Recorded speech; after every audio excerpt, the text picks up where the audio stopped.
What's going on, guys? It's your boy Hero. Today we're going to be talking about the Q&A that I had with the devs of the GameZ Black Desert private server. In this Q&A, we got a lot of information about some great things that are coming to GameZ. And I know that a lot of you guys weren't able to make it to the Q&A, but for all of you who did, thanks for coming. And the guys who didn't, I do have the VOD of the Q&A up, and this video will serve as a sort of quick refresher to everything that we talked about during the Q&A. So let's start off with the biggest and most exciting thing that we got from this Q&A. We actually got Arsha servers. When asked for Arsha channels to be released on the GameZ BD private server, the devs were afraid that the only reason that people wanted the Arsha channel was because of item drop increase, and we stressed on the stream that we wanted it for PvP mainly. It wasn't for the item drop. And at that point, the GameZ devs decided that they would be more than happy to update it if it were the community wanted it for PvP. So for all intents and purposes, we will be getting an Arsha channel, and that's something that the stream was able to do for the PvP of GameZ BD.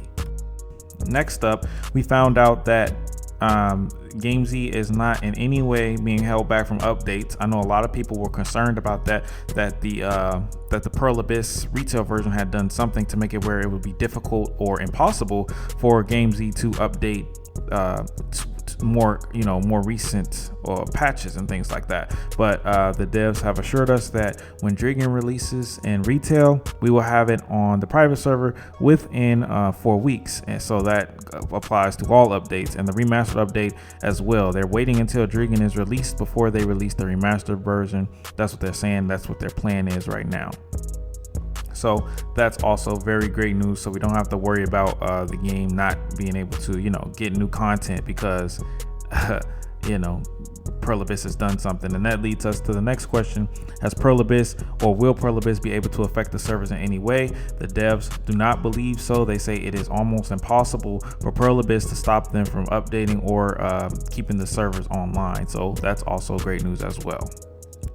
Next question was about the SD changes and the recent changes to the special deals market that made it harder for people to make more money. Now, the GameZ dev actually gave a very good explanation as to why they made this nerf. Basically, it all comes down to that the amount of money you were able to make with the special deals was too high for 2 weeks, and it was not intended to be that high, so they nerfed it down a bit, and they will monitor it and upgrade it as they see fit. However, us on the stream, we stressed to them that we do want it to be balanced, but we want it to be a little bit better than group play, because the GameZ devs want SD to be just as good as everything else, but we think that we all said that we think that SD should be just a little bit better than everything else to incentivize group play, and they said that they will take that into consideration.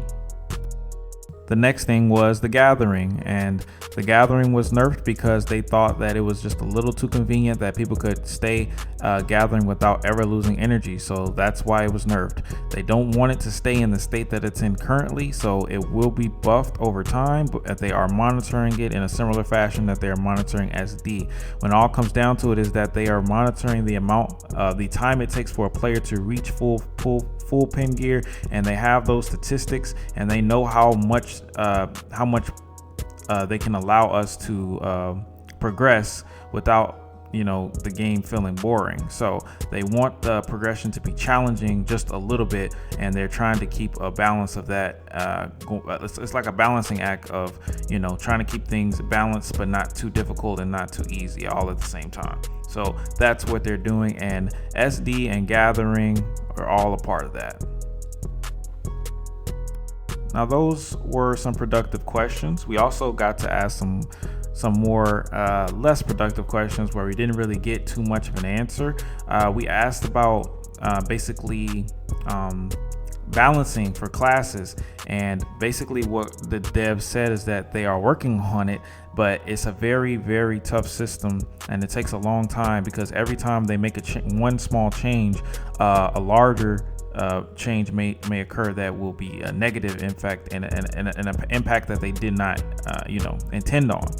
What they did say though is that community input is important when it comes to class balancing, because there's a lot of things that need to be balanced that they don't know needs to be balanced. And they gave an example of a player who actually submitted something that was wrong, and they were able to fix that problem within the next day. So this is where the community comes in, and I was saying it in the stream as well, that we need to stop complaining about what we think needs to be changed and actually request it, record it, put it in video format of why it needs to be changed, and then submit that to one of the GMs and see what they can do about it.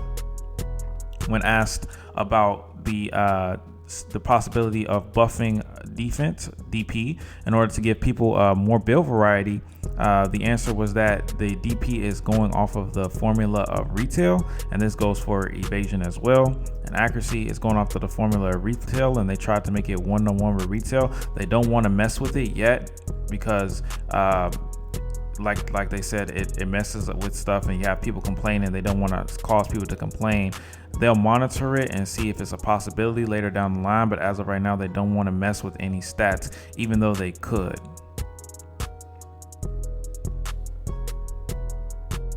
When requested to add an NPC that buys items that don't sell, for example, seraph necklaces, cadre rings, the GMs said it was possible, but they want to work on completing trading first so that they have a very good grasp on the economy before they implement something like that. But they said it is possible at some point to implement an NPC like that. Lastly, we asked about the potential of adding a life scale channel to the server to incentivize life scalers, especially AFK horse riders, to go to that channel in order to make the server less laggy on all around. When given this possibility, the GM also mentioned that they were considering nerfing horse breeding, but they know that most of the community wouldn't want that, but they can't think of another way to solve the issue.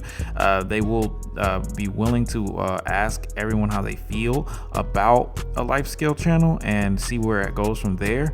But until then, they are considering the possibility of nerfing horses because there's too many people AFKing horses in their opinion, and a lot of people are complaining about it, and they're trying to find a middle ground. Hopefully they do decide to go with the life scale channel though.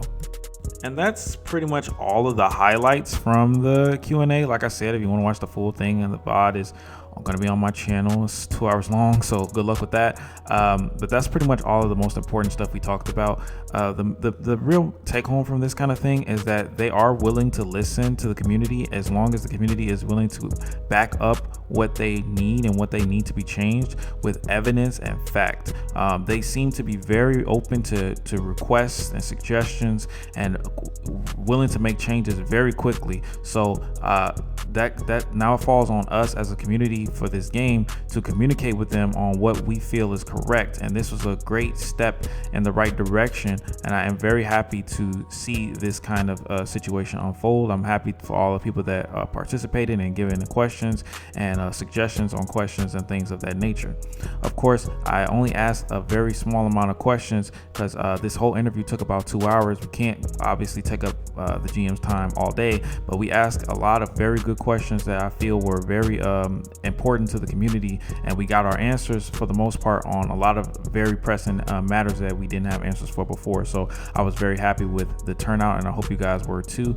Definitely leave a comment below on how you felt about the whole Q&A and all these answers. If you were there, if you weren't, just leave a comment, and maybe you might have thought of something else that maybe could be changed. And let's start working together as a community to make this game as good as possible, because it's only getting better from this point on. And we don't have to worry about Pearl Abyss. We don't have to worry about pay to win. We're just chilling, and that's a great feeling. And one more thing, we did ask them to add if they were going to add Kaffir stones and Cronstone melting, and they said they are very wary of adding that thing, because since so many people are asking of it, it's probably exploit, or not exploit, but just something that gives too much of an advantage. So they may not ever release it because of that, but they have to look into it, which is fair enough. So that's pretty much it, guys. Like I said, we covered it all. We went over everything. I couldn't get to a few questions that I had written down, but I think we got the big ones out of the way, and that's all we really can do. But yeah, let's continue to be a helpful and loving community to one another. Let's be better than retail, and let's just have fun playing BDO, man, because that's what it's all about. Anyway, it's your boy Hero. See you guys next time. Peace.